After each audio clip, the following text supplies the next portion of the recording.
It's time for Agriculture, presented by TURKANA Farms in Germantown, New York, a small-scale producer of heritage breed livestock and a wide array of vegetables and berries on just over 39 acres. They also produce a full array of garden vegetables, many of them heirloom varieties raised naturally, as well as an assortment of berries, including raspberries, blackberries, gooseberries, black, red, and white currants, mulberries, and elderberries.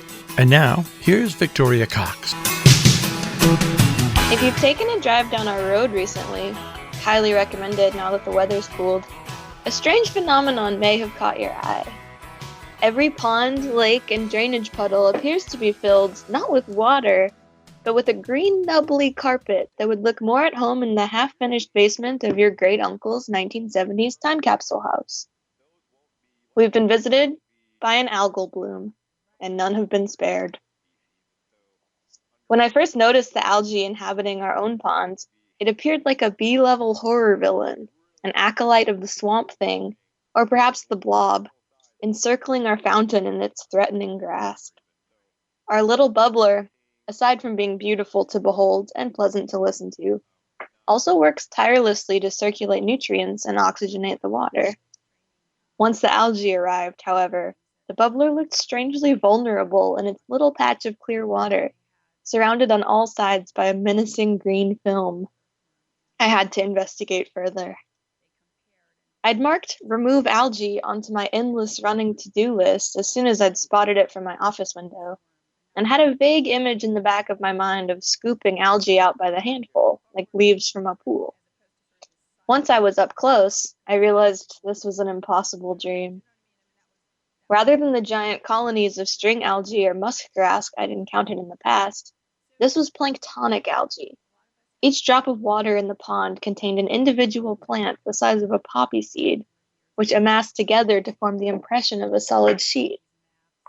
I rushed back inside to research removal, and pictured myself as a hard-bitten noir detective scrolling through microfiche in a darkened room as I searched. Of course, I was scrolling through my phone while sitting on the porch and eating a popsicle, but the emotional frisson was the same.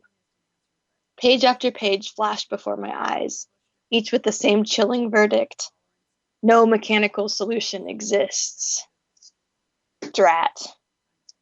Yet again, I ran up against the unwelcome answer that comes so frequently to farm questions. It's a systemic problem and needs a systemic solution.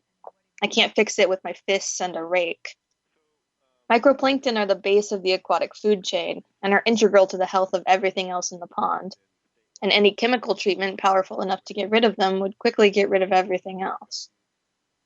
The only way to manage their numbers is to try and introduce controls on multiple fronts.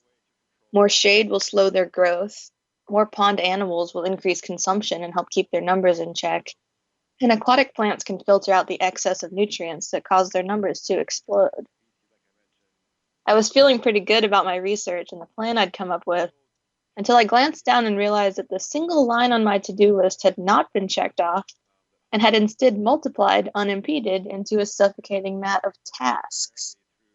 For a moment, I considered an altogether simpler solution. Maybe I could just turn my desk around and not look at the pond for the rest of the summer? But keeping our pond a clean, functional home for the heron and the tiny frogs is no more or less important than anything else we're trying to accomplish out here. So, shoulder to the wheel once more. I need to dig out an abundance of cattails from the seep in the front yard anyway, so I can transplant them for extra shade, habitat, and nutrient uptake. If they establish the way that I hope, they'll form a protected shoal in which I can plant more delicate aquatic plants. If we stay alert, keep building, keep shading, maybe take some pH tests, build a soil berm, and attend to runoff and rainfall, I have a far-off dream involving a harvest of watercress right from the edge of the pond. And if none of these steps quite solve the problem, well, who wouldn't love a pond with two fountains in it?